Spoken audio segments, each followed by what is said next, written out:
제가 모르는 아이가 제 남편을 아버지라고 불렀습니다. 그 한마디가 제 인생을 송두리쯤 흔들어 놓을 줄은 그때 몰랐습니다. 남편이 세상을 떠난 지 사흘째 되는 날이었습니다.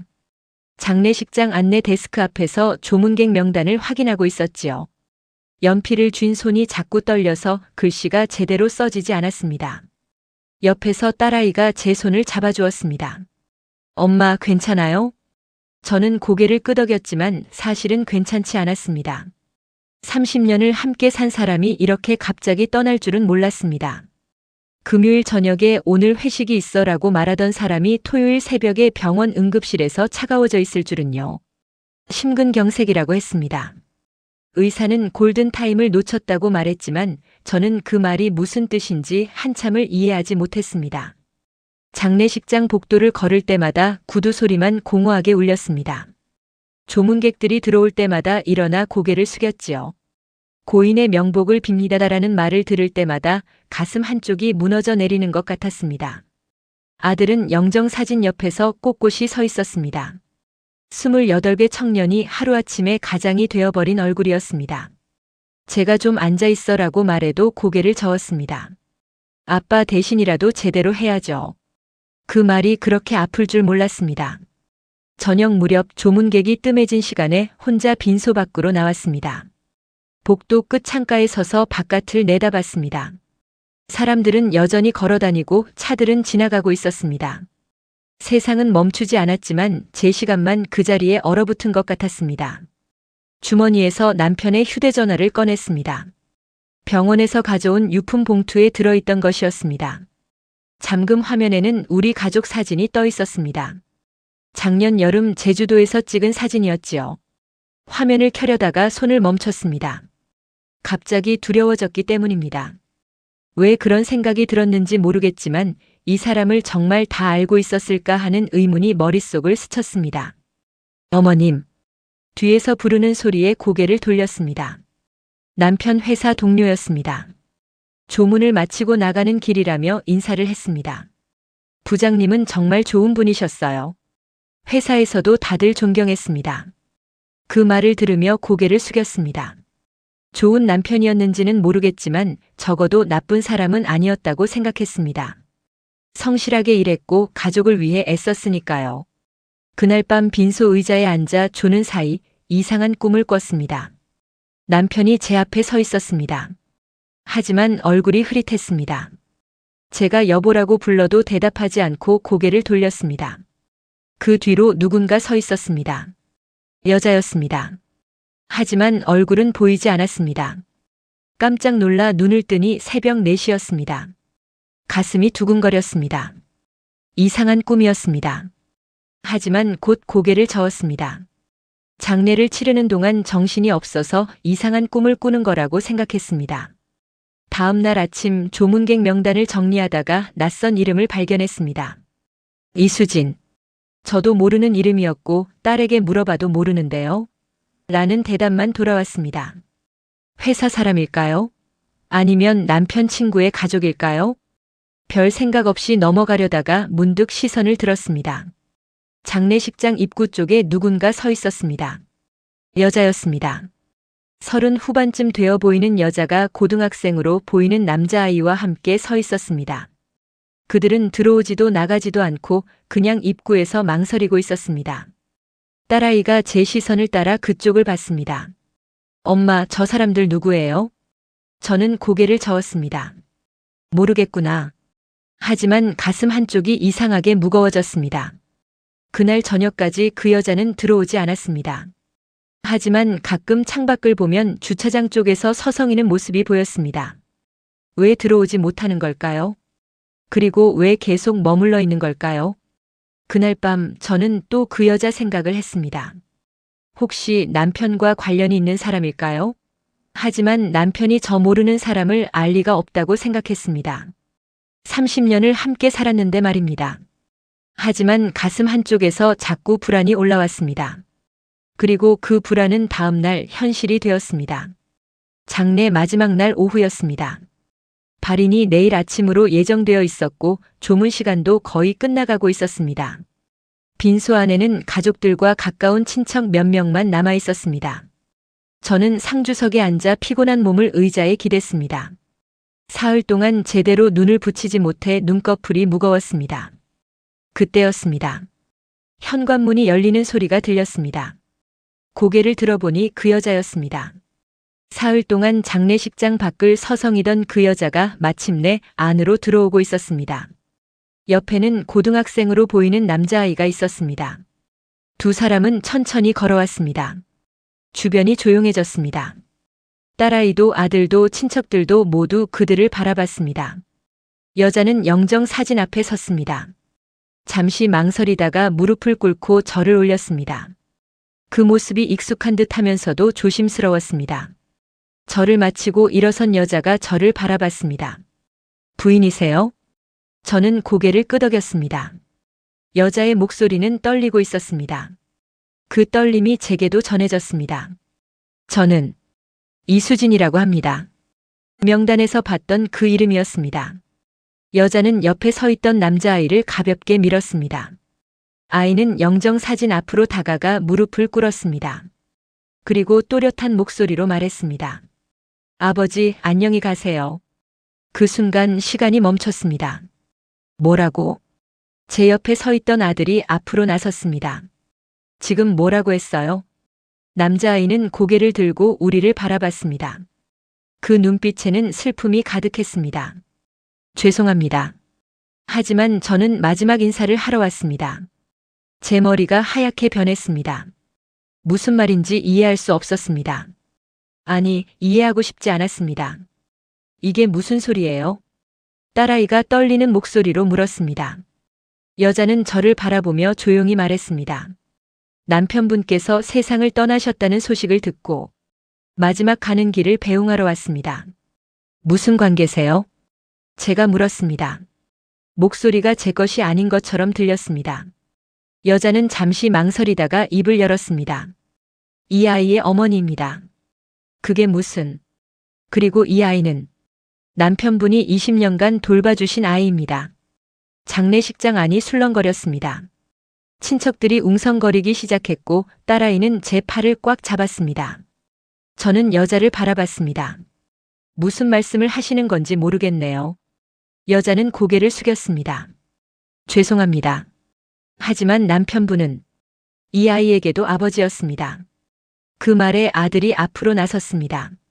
지금 장난하는 거예요? 우리 아버지가 무슨... 장난이 아닙니다. 여자가 가방에서 봉투를 꺼냈습니다. 남편분께서 꼭 전해달라고 하셨습니다.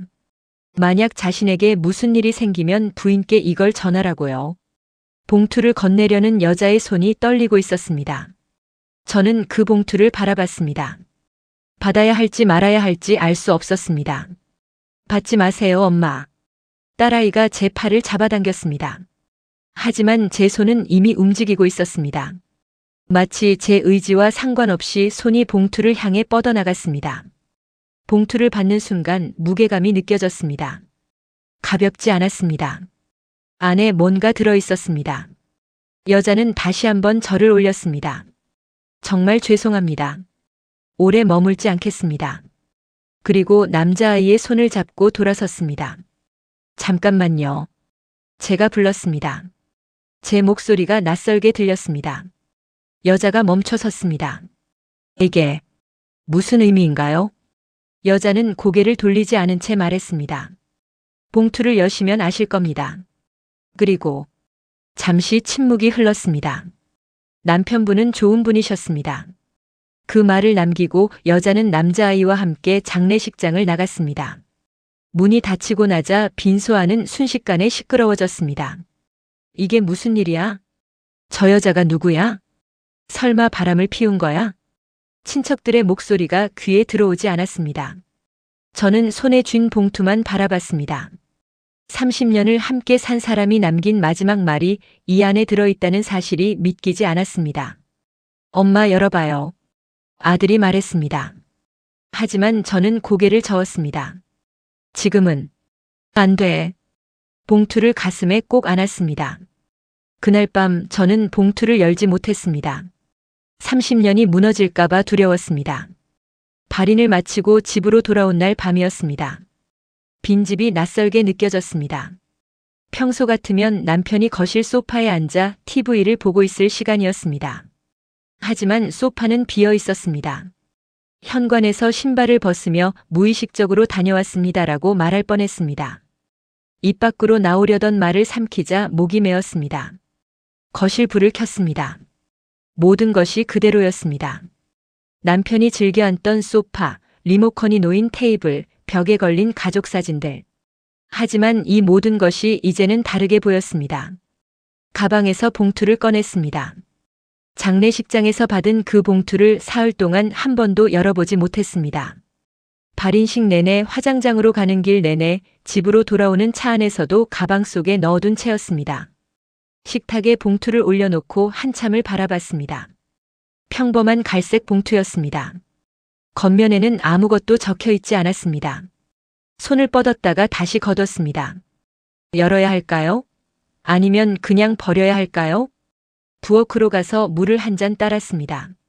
물을 마시는데 손이 떨려 물이 흘렀습니다. 컵을 싱크대에 내려놓고 수도꼭지를 틀었습니다. 물소리가 고요한 집 안을 채웠습니다. 그 소리를 듣고 있자니 조금 진정이 되었습니다. 다시 식탁으로 돌아왔습니다. 봉투는 여전히 그 자리에 있었습니다. 이번에는 손을 뻗어 봉투를 집어들었습니다. 무게감이 느껴졌습니다. 안에 뭔가 들어 있었습니다. 봉투를 뒤집었다가 다시 앞으로 돌렸습니다. 알고 싶지 않아. 혼잣말이 나왔습니다. 알고 싶지 않다고. 하지만 손은 이미 봉투 끝을 잡고 있었습니다.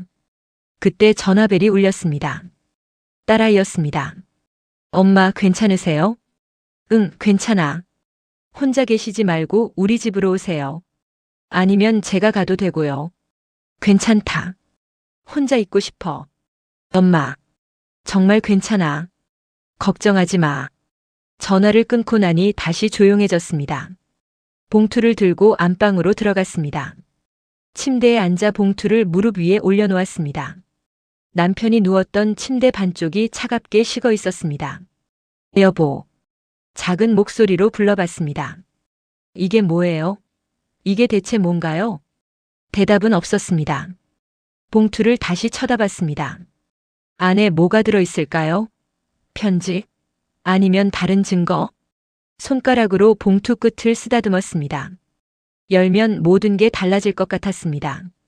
30년의 기억이 함께했던 시간이 모든 것이 흔들릴 것 같았습니다.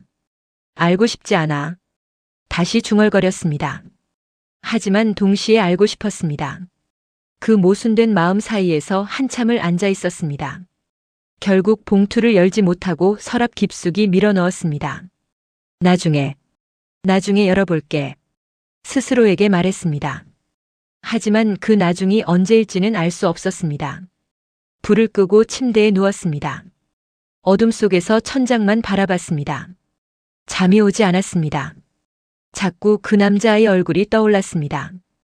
영정 앞에 무릎 꿇고 아버지라고 부르던 그 목소리가 귀에 맴돌았습니다. 아니야. 우리 남편이 그럴 리 없어. 스스로를 설득하려 했습니다. 하지만 마음 한쪽에서는 이미 알고 있었습니다. 그 여자의 눈빛이, 그 아이의 슬픔이 모두 진짜라는 것을요. 다음 날 아침 일찍 눈이 떠졌습니다. 잠을 잔 건지 잠깐 눈을 붙인 건지 알 수 없었습니다. 부엌으로 가서 커피를 내렸습니다. 습관적으로 컵을 2개 꺼내다가 멈췄습니다. 이제는 1개면 되었습니다. 컵 하나를 다시 넣으며 가슴이 먹먹해졌습니다. 커피를 마시며 안방 쪽을 쳐다봤습니다. 서랍 안에 봉투가 있다는 생각만으로도 불안했습니다. 오늘은 열어봐야겠어. 다짐했습니다. 하지만 해가 지도록 서랍을 열지 못했습니다. 그날 오후 딸아이가 찾아왔습니다. 엄마, 밥 드셨어요? 먹었어. 거짓말이었습니다. 아침 커피 한 잔이 전부였습니다. 거짓말하지 마세요. 냉장고 텅텅 비어 있잖아요. 딸아이가 부엌을 뒤지더니 라면을 끓이기 시작했습니다. 식탁에 앉아 라면을 먹는데 목이 넘어가지 않았습니다. 엄마. 딸아이가 조심스럽게 말했습니다. 그 봉투 열어보셨어요? 저는 고개를 저었습니다. 아직. 언제 열어보실 거예요? 모르겠다. 딸아이는 한숨을 쉬었습니다. 엄마, 언젠가는 알아야 해요. 피한다고 해서 없어지는 게 아니잖아요. 그 말이 맞았습니다. 하지만 알고 싶지 않았습니다. 딸아이가 돌아가고 나서 다시 혼자가 되었습니다. 저녁을 먹지 않고 소파에 앉아 TV를 켰습니다. 하지만 화면에 뭐가 나오는지 전혀 들어오지 않았습니다. 밤 10시쯤 되었을 때 안방으로 들어갔습니다. 서랍을 열었습니다. 봉투가 그대로 있었습니다. 이번에는 꺼냈습니다. 손에 쥐고 한참을 바라봤습니다. 알아야 해. 알아야만 해. 스스로에게 말했습니다. 하지만 결국 그날 밤에도 열지 못했습니다. 다시 서랍에 넣고 불을 껐습니다. 어둠 속에서 눈물이 흘러내렸습니다. 왜 이러는 거예요? 왜 저한테 이런 걸 남긴 거예요? 남편에게 묻고 싶었습니다. 하지만 대답해 줄 사람은 이제 없었습니다. 그날 밤 저는 결심했습니다. 내일은 반드시 열어보겠다고. 더 이상 피할 수 없다는 것을 알았기 때문입니다. 다음 날 아침 초인종이 울렸습니다. 신우이였습니다. 언니, 혼자 계시면 안 돼요. 제가 왔어요. 신우이는 남편의 친여동생이었습니다. 저보다 5살 어렸지만 언제나 든든한 동생 같았습니다. 들어와. 신우이는 손에 반찬통들을 들고 있었습니다. 언니 혼자 계시면 제대로 안 드실 것 같아서요. 냉장고에 반찬을 넣으며 신우이가 주변을 둘러봤습니다. 집이 너무 조용하네요. 응. 언니 괜찮으세요? 저는 고개를 끄덕였지만 신우이는 제 얼굴을 자세히 들여다봤습니다. 전혀 괜찮아 보이지 않으세요. 신우이가 제 손을 잡았습니다. 언니 장례식 때 그 일. 저도 알아요. 제 손에 힘이 들어갔습니다. 무슨 말이야? 그 여자 말이에요. 그 아이 말이에요. 신우이의 목소리가 조심스러웠습니다. 사실 저는 알고 있었어요. 뭐라고? 저는 신우이의 손을 뿌리쳤습니다. 알고 있었다고? 그럼 왜 말하지 않았어? 오빠가 절대 말하지 말라고 했어요. 신우이의 눈에 눈물이 고였습니다. 미안해요, 언니. 정말 미안해요. 저는 소파에 주저앉았습니다.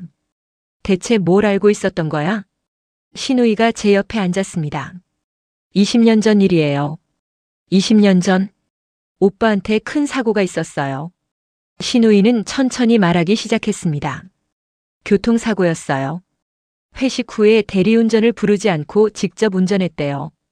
제 가슴이 철렁 내려앉았습니다. 그때 오빠 차가 중앙선을 넘었어요. 맞은편에서 오던 차와 충돌했고요. 그런 일이 있었어? 언니는 몰랐을 거예요. 오빠가 숨겼거든요. 왜? 상대 차에 임신부가 타고 있었어요. 신우이의 목소리가 떨렸습니다. 그 임신부가 오빠를 구해줬대요. 차에서 끌어내고 119에 신고하고. 하지만 그 임신부의 남편이 그 사고로 돌아가셨어요. 저는 말문이 막혔습니다. 오빠는 그 뒤로 완전히 달라졌어요. 매달 그 여자를 만나러 갔고 돈을 보냈어요. 그럼 그 아이가 그 임신부가 낳은 아이예요. 아버지를 잃은 아이를요. 신우이가 제 손을 다시 잡았습니다. 오빠는 자신 때문에 그 아이가 아버지를 잃었다고 생각했어요. 그래서 책임지려고 했던 거예요. 저는 숨이 막혔습니다. 20년 동안? 네. 20년 동안 오빠는 그 아이를 도왔어요. 하지만 언니한테는 절대 말할 수 없었던 거예요. 왜? 왜 나한테 말하지 않은 거야? 언니가 알면 언니가 괴로워할까 봐요. 저는 고개를 저었습니다. 그래서 혼자 괴로워한 거야? 신우이는 대답하지 않았습니다. 한참을 침묵이 흘렀습니다. 그 사고, 정말 오빠 잘못이었어? 신우이가 고개를 끄덕였습니다. 음주운전이었어요. 그리고 그 부분이 가장 괴로웠던 것 같아요. 제 손이 떨렸습니다. 그럼 그 여자는 오빠의 은인이에요. 동시에 오빠가 평생 빚을 진 사람이고요. 저는 일어나 창가로 갔습니다. 밖을 내다보았지만 아무것도 보이지 않았습니다. 언니. 신우이가 뒤에서 불렀습니다. 오빠는 언니를 사랑했어요. 정말 사랑했어요. 그래? 네. 저한테 늘 말했어요. 언니가 너무 미안하다고, 언니한테 짐을 지우고 싶지 않다고. 저는 눈물을 닦았습니다. 그래서 혼자 짐을 진 거네. 죄송해요, 언니. 신우이가 울먹였습니다. 저도 말했어야 했는데. 하지만 오빠가 너무 간절하게 부탁해서 저는 돌아서서 신우이를 바라봤습니다. 그 봉투, 너도 알아? 신우이가 고개를 끄덕였습니다. 오빠가 준비해 둔 거예요. 만약 자신에게 무슨 일이 생기면 언니한테 전하라고. 안에 뭐가 들어있어? 저는 몰라요. 하지만 오빠가 하고 싶었던 말이 들어있을 거예요. 저는 안방으로 들어가 서랍을 열었습니다. 봉투를 꺼내 거실로 돌아왔습니다. 이제 열어야겠지? 신우이가 고개를 끄덕였습니다. 제가 옆에 있을게요. 저는 소파에 앉아 봉투를 무릎에 올려놓았습니다. 손이 떨렸습니다. 신우이가 제 어깨를 감싸 안았습니다. 괜찮아요, 언니. 제가 여기 있어요. 저는 깊게 숨을 들이쉬었습니다. 그리고 천천히 봉투를 열었습니다. 안에는 편지와 함께 작은 카세트 테이프가 들어 있었습니다. 편지를 먼저 꺼냈습니다. 남편의 글씨였습니다. 여보에게. 그 두 글자를 보는 순간 눈물이 터져 나왔습니다. 며칠이 지났습니다. 테이프를 들은 후 저는 멍하니 지냈습니다. 딸과 아들이 찾아와 테이프를 함께 들었습니다. 둘 다 아무 말 없이 울었습니다. 엄마, 이제 어떻게 할 거예요? 딸이 물었습니다. 저는 대답하지 못했습니다. 어떻게 해야 할지 알 수 없었습니다. 남편을 원망해야 할까요? 아니면 이해해야 할까요? 그 답을 찾지 못한 채 하루하루를 보냈습니다. 그러던 어느 날 남편의 서재를 정리하기 시작했습니다.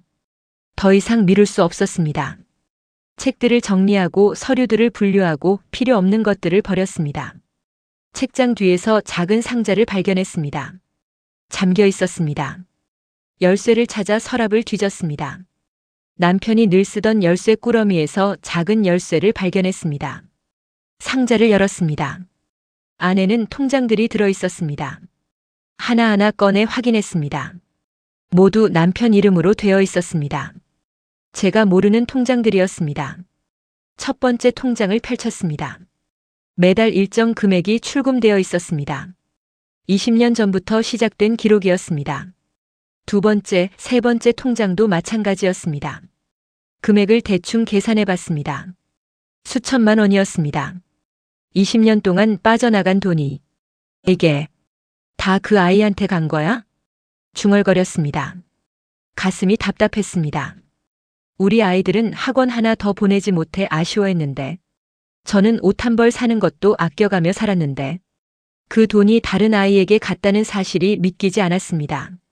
손이 떨렸습니다. 통장을 바닥에 내던졌습니다. 왜 이렇게까지 한 거야? 소리쳤습니다. 딸아이가 놀라 달려왔습니다. 엄마, 무슨 일이에요? 제가 통장들을 집어 던졌습니다. 이것 좀 봐. 이걸 좀 보라고. 딸아이가 통장을 주워 확인했습니다. 얼굴이 굳어졌습니다. 이게 뭐예요? 아빠가 숨긴 통장이야.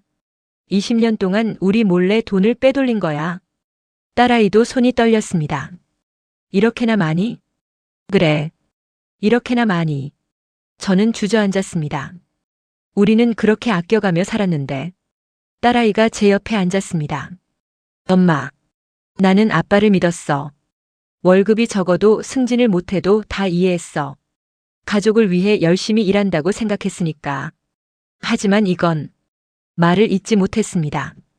아들도 퇴근 후 달려왔습니다. 통장들을 보고 아들도 충격을 받았습니다. 이게 사실이에요?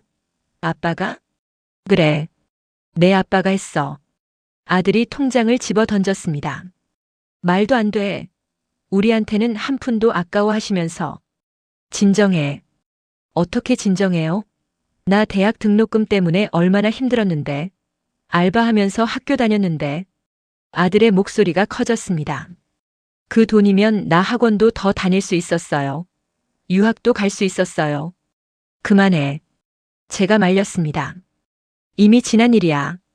지난 일이라고요? 이게 지난 일이에요. 아들이 벽을 쳤습니다. 아빠를 이해하려고 했어요. 사고 때문에 어쩔 수 없었다고 생각하려고 했어요. 하지만 이건 아니잖아요. 이건 우리를 배신한 거잖아요. 딸아이도 울고 있었습니다. 나도 화가 나. 언니도? 응. 아빠가 미워. 왜 우리한테는 이렇게 한 거야? 저는 두 아이를 바라봤습니다. 아이들도 상처받았습니다. 저만큼이나. 그날 밤 세 식구는 거실에 모여 앉아 한참을 말이 없었습니다.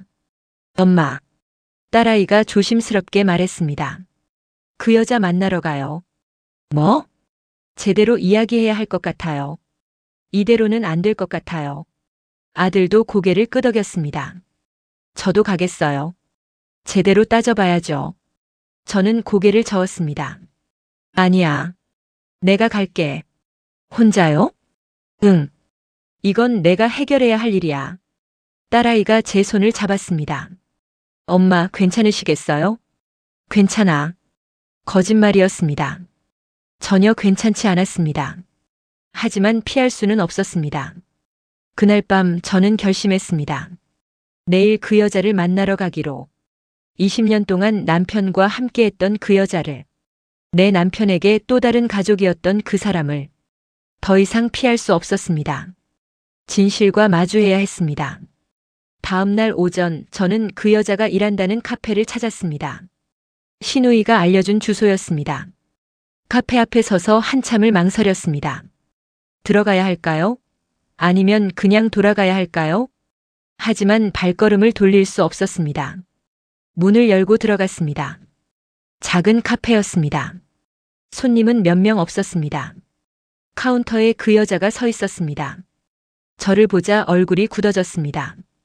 부인, 이야기 좀 할 수 있을까요? 여자는 잠시 망설이다 고개를 끄덕였습니다. 잠시만 기다려주세요. 여자는 안으로 들어가 다른 직원에게 말을 하고 나왔습니다. 나가서 이야기할까요? 여기서 해도 괜찮아요. 구석자리에 마주 앉았습니다. 침묵이 흘렀습니다. 차라도 드실래요? 여자가 물었습니다. 아니요. 괜찮아요. 다시 침묵. 저는 가방에서 통장들을 꺼냈습니다. 이거 아시죠? 여자가 통장을 보더니 고개를 끄덕였습니다. 네. 20년 동안 이렇게 돈을 받았어요? 네. 얼마나 받은 건지 아세요? 정확히는 몰라요. 하지만 많이 받았어요. 여자의 목소리가 떨렸습니다. 우리 집은 그 돈으로 겨우 버텼어요. 아이 학비도 생활비도. 저는 통장을 탁자 위에 놓았습니다. 제 남편이 왜 이렇게까지 했는지 아세요? 죄책감 때문이었을 거예요. 죄책감? 네. 제 남편을 죽인 게 본인이라고 생각했으니까요. 저는 숨을 깊이 들이쉬었습니다. 그날 밤, 정말 제 남편 잘못이었나요? 여자가 저를 똑바로 바라봤습니다. 네. 음주운전이었어요. 그럼 왜 경찰한테 거짓말을 한 거예요? 왜 제 남편을 살려준 거예요? 여자는 한참을 말하지 않았습니다. 그냥 더 이상 불행한 사람이 생기는 게 싫었어요. 그게 무슨 말이에요? 제 남편은 이미 죽었어요. 돌이킬 수 없는 일이었죠. 하지만 당신 남편은 살아 있었어요. 그리고 당신 남편도 누군가의 가족이잖아요. 아내가 있고 아이들이 있고. 여자의 눈에 눈물이 고였습니다. 제 남편이 죽고 나서 저는 혼자가 됐어요. 얼마나 힘든지 아세요? 밤마다 울었어요. 아이를 어떻게 키우나 걱정했어요. 세상이 무너지는 것 같았어요. 그런데 다른 가정도 그렇게 만들고 싶지 않았어요. 저는 여자의 얼굴을 바라봤습니다. 그래서 거짓말을 한 거예요? 네. 저도 미쳤죠. 남편 죽인 사람을 살려준 거니까. 여자가 눈물을 닦았습니다. 하지만 후회하지 않아요. 그게 옳은 일이었다고 생각해요. 옳은 일? 제 목소리가 커졌습니다. 제 인생을 망가뜨린 게 옳은 일이었다고요? 여자가 놀라 저를 바라봤습니다. 부인, 20년 동안 저는 몰랐어요. 제 남편이 거짓말쟁이였다는 걸, 다른 가족이 있었다는 걸. 20년 동안 아껴가며 살았어요. 옷도 못 사고 외식도 못 하고. 우리 아이들은 학원도 제대로 못 다녔어요. 그런데 그 돈이 당신한테 갔어요. 당신 아이한테 갔어요. 그게 옳은 일이었어요? 여자는 고개를 숙였습니다.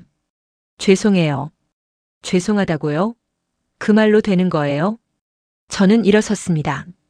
저는 당신이 미워요. 당신 때문에 제 인생이 망가졌어요. 부인, 잠깐만요. 여자도 일어났습니다. 제발 들어주세요. 더 이상 들을 말 없어요. 당신 남편은 제 남편을 죽인 가해자였어요. 여자의 목소리가 커졌습니다. 주변 손님들이 쳐다봤습니다. 저는 멈춰 섰습니다. 사고 당시 술을 마셨어요. 면허 정지 기록도 있었어요. 그런데도 운전했어요. 제 남편은 아무 잘못이 없었어요. 그냥 집에 가는 길이었어요. 여자의 목소리가 떨렸습니다. 신혼 1년 차였어요. 아이가 생겨서 그렇게 기뻐했어요. 이름도 미리 지어놨어요. 그런데 하루아침에 다 사라졌어요. 당신은 20년 동안 남편과 함께 살았잖아요. 저는 1년밖에 못 살았어요. 당신은 아이들이 아빠 얼굴을 기억하잖아요. 제 아이는 아빠 얼굴도 몰라요. 여자가 울음을 터뜨렸습니다. 그런데 제가 당신 인생을 망가뜨렸다고요? 저는 말문이 막혔습니다. 저도 피해자예요. 여자가 제 손을 잡았습니다. 당신 남편 대신 사과할게요. 정말 죄송해요. 하지만 당신 남편도 20년 동안 괴로워했어요. 저를 만날 때마다 눈물 흘렸어요. 제가 죽였어요. 제 잘못이에요. 매번 그렇게 말했어요. 그 사람도 괴로웠어요. 저는 여자의 손을 뿌리쳤습니다. 괴로웠으면 경찰한테 자수했어야죠. 왜 저한테까지 거짓말을 한 거예요? 그건 그 사람이 비겁했던 거예요. 자기 가족만 지키려고 한 거예요. 여자는 고개를 저었습니다. 아니에요. 당신 남편은 제게 여러 번 말했어요. 자수하겠다고. 뭐? 하지만 제가 막았어요. 왜? 이미 지난 일이잖아요. 자수한다고 제 남편이 살아 돌아오는 것도 아니고. 그리고 당신 남편이 감옥에 가면 당신과 아이들은 어떻게 돼요? 저는 대답하지 못했습니다. 여자가 제 손을 다시 잡았습니다. 저도 엄마예요. 엄마가 가족 없이 사는 게 얼마나 힘든지 알아요. 그래서 당신 가족을 지켜주고 싶었어요. 물론 제 욕심도 있었어요. 당신 남편이 계속 제 아이를 돌봐주길 바랐죠. 하지만 그게 다는 아니에요. 여자의 눈빛이 진심이었습니다.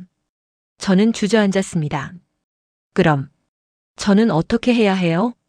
누구를 미워해야 해요? 당신이요? 남편이요? 아니면 저 자신이요? 여자가 제 옆에 앉았습니다. 미워하지 마세요. 누구도. 어떻게 그래요? 저도 오래 걸렸어요. 미움을 놓는데. 처음에는 당신 남편이 너무 미웠어요. 제 남편을 죽인 사람이니까. 하지만 시간이 지나면서 알았어요. 그 사람도 괴로워하고 있다는 걸. 그리고 제 아이를 진심으로 아껴준다는 걸. 여자가 가방에서 사진 한 장을 꺼냈습니다. 이거 보세요. 사진 속에는 남편과 그 아이가 함께 있었습니다. 놀이공원에서 찍은 사진이었습니다. 둘 다 웃고 있었습니다. 당신 남편은 제 아이한테 좋은 어른이었어요. 아빠는 아니었지만 아빠 같은 사람이었어요. 저는 사진을 바라봤습니다. 남편의 얼굴이 환했습니다. 집에서는 보지 못했던 표정이었습니다. 그 사람은 두 가정을 다 사랑했어요. 여자가 말했습니다. 완벽하지는 않았지만 최선을 다했어요.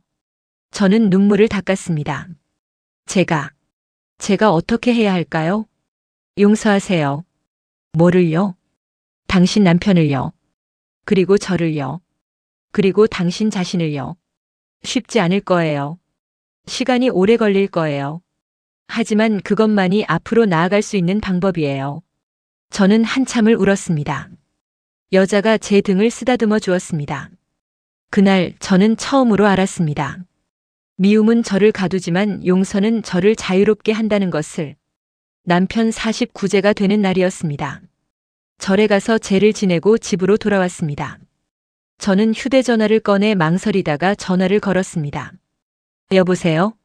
저, 지난번에 만났던 사람입니다. 아, 부인. 안녕하세요. 혹시, 오늘 시간 되세요? 잠시 침묵이 흘렀습니다. 무슨 일이세요? 집에서 밥 한 끼 같이 하실 수 있을까 해서요. 정말요? 네. 아드님도 함께 오세요. 감사합니다. 전화를 끊고 부엌으로 갔습니다. 냉장고를 열어 재료들을 꺼냈습니다. 딸아이가 들어왔습니다. 엄마 뭐 하세요?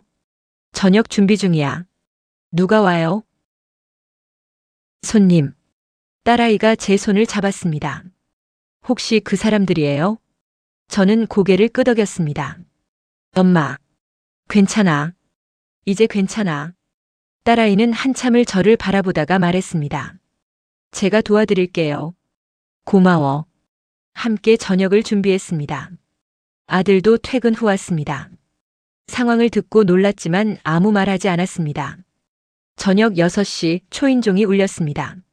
문을 열자 그 여자와 아이가 서 있었습니다. 안녕하세요. 어서 오세요. 둘을 안으로 맞이했습니다. 거실이 어색하게 조용했습니다. 앉으세요. 모두 식탁에 앉았습니다. 제 딸과 아들 그리고 그 여자와 아이. 이상한 가족 모임이었습니다. 밥 먹어요. 상을 차렸습니다. 간단한 식사였지만 정성껏 준비했습니다. 처음에는 모두 조용히 먹었습니다. 숟가락 소리만 들렸습니다. 맛있어요. 그 아이가 먼저 말했습니다. 고맙구나. 제가 대답했습니다. 그동안 정말 감사했습니다. 여자가 조심스럽게 말했습니다. 남편분 덕분에 저희가 버틸 수 있었어요. 제 딸이 젓가락을 내려놓았습니다. 그게 쉽게 받아들여지지 않아요. 알아요. 이해해요. 우리 아빠가 우리한테는 없었던 사람이 된 것 같아서. 딸아이의 목소리가 떨렸습니다. 그 아이가 입을 열었습니다. 죄송해요. 제 잘못이에요. 내 잘못이 아니야. 제가 말했습니다. 넌 아무 잘못이 없어. 하지만 너는 그냥 태어났을 뿐이야. 그게 잘못이 될 수는 없어. 아이의 눈에 눈물이 맺혔습니다. 저는 아저씨가 정말 좋았어요. 응. 제 아빠는 아니었지만 아빠 같았어요. 생일마다 선물 사주시고 학교 행사 때마다 오셨어요. 공부 가르쳐 주시고 같이 야구장도 가고. 아이가 울음을 터뜨렸습니다. 그분이, 아저씨가 너무 보고 싶어요. 제 아들이 자리에서 일어났습니다. 밖으로 나가려는 것 같았습니다. 앉아. 제가 불렀습니다. 엄마. 앉아. 끝까지 들어야 해. 아들이 다시 앉았습니다. 저는 가방에서 무언가를 꺼냈습니다. 남편의 시계였습니다. 이거. 그 아이에게 건넸습니다. 드릴게요. 이게 내 아버지가, 아니, 너를 아껴주던 사람이 쓰던 시계야. 받을 수 없어요. 받아. 내 거야. 아이는 시계를 받아들었습니다. 손이 떨리고 있었습니다. 감사합니다. 여자가 제 손을 잡았습니다. 정말 감사합니다. 저는 고개를 저었습니다. 감사할 것 없어요. 이게 맞는 일이니까. 하지만 내 남편은 당신 남편을 죽였어요. 그건 변하지 않는 사실이에요. 그리고 20년 동안 이 아이를 돌봤어요. 그것도 사실이고요. 두 가지 모두 진실이에요. 제 딸이 눈물을 닦았습니다. 엄마가 대단해 보여요. 아니야. 엄마는 그냥 놓아주는 거야. 뭘요? 미움을요. 원망을요. 그걸 계속 붙잡고 있으면 나만 힘들더라. 식사가 끝나갈 무렵 아들이 그 아이에게 물었습니다. 넌 지금 뭐 해? 고등학교 3학년이요. 내년에 대학 가요. 어디 가고 싶은데? 건축학과요. 아빠도 건축 쪽 일하셨어. 알아요. 아저씨가 말씀해 주셨어요. 둘이 조금씩 대화를 나누기 시작했습니다. 어색했지만 노력하는 게 보였습니다. 저녁이 끝나고 그들이 돌아갈 때였습니다. 다음에 또 와도 될까요? 여자가 조심스럽게 물었습니다. 글쎄요. 제가 대답했습니다. 자주는 힘들 것 같아요. 아직은. 이해해요. 하지만 가끔은 괜찮을 것 같아요. 정말요? 네. 그 아이가 크는 걸 보고 싶어요. 내 남편이 아꼈던 아이니까. 여자가 고개를 숙여 인사했습니다. 감사합니다. 정말 감사합니다. 그들이 떠나고 집이 다시 조용해졌습니다. 설거지를 하면서 딸아이가 물었습니다. 엄마 정말 괜찮으세요? 괜찮지 않아. 그럼요? 하지만 괜찮아질 거야. 시간이 걸리겠지만 그날 밤 남편 영정 앞에 혼자 앉았습니다. 여보. 작은 목소리로 불렀습니다. 당신이 했던 선택이 옳았는지는 모르겠어요. 하지만 당신도 나름 최선을 다했다는 건 알아요. 완벽하지 않았지만 책임지려고 했던 거잖아요. 미워했어요. 정말 많이 미워했어요. 하지만 이제는 놓아주려고 해요. 당신도 그 사람들도 그리고 저 자신도. 그래야 앞으로 갈 수 있을 것 같아요. 영정 속 남편이 미소 짓고 있었습니다. 사랑했어요. 그건 진짜였어요. 그리고 용서할게요. 천천히. 그날 밤 저는 처음으로 편안하게 잠들 수 있었습니다. 꿈속에서 남편을 만났습니다. 미안해. 남편이 말했습니다. 알아요. 제가 대답했습니다. 이제 가도 돼요. 괜찮아요. 남편이 제 손을 놓았습니다. 그리고 천천히 멀어져 갔습니다. 저는 손을 흔들었습니다. 안녕. 아침에 눈을 떴을 때 눈물이 흐르고 있었습니다. 하지만 가슴은 한결 가벼웠습니다. 창밖으로 햇살이 들어왔습니다. 새로운 하루가 시작되고 있었습니다.